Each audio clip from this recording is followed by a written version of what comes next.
Acts of the Apostles and in St. Paul's letters, we see a portrait not only of St. Paul's relationship with the first Christians, but also of those early Christian communities as St. Paul wanted them to be. Above all, we see the enormous human affection that St. Paul had for the Christians, those first Christians. And his letter to the Philippians, for instance, he ends it speaking of them as his beloved brethren, his joy and his crown. Frequently he speaks of himself as their father, as a parent who sacrifices himself for his children, or even as a nurse protecting his children, in this case from the dangers of heresy and division. And we can see that that love was reciprocated on the part of the first Christians. It's very clear in the Acts of the Apostles in that scene where St. Paul bids farewell to the elders of Ephesus, and the elders are hugging him, kissing him, weeping as they take him to the boat, knowing that they'll never see him again.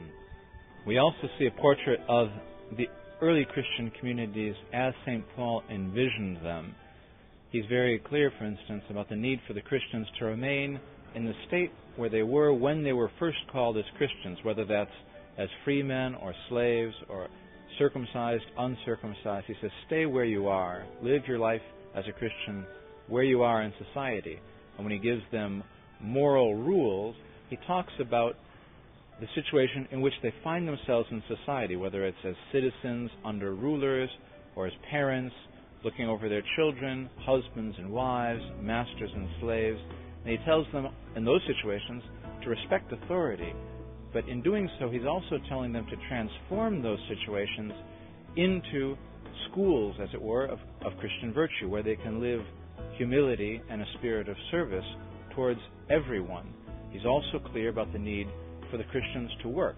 They can't be idle. He says if someone doesn't want to work, let them not eat.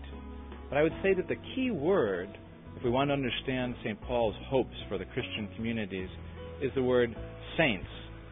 St. Paul refers to those early Christians as saints, and that's a reminder that wherever they are, whether they're masters or slaves, husbands or wives, rulers or subjects, they are called to be holy, to be truly saints in that Greco-Roman world. And that's a message that can be still applied to us today.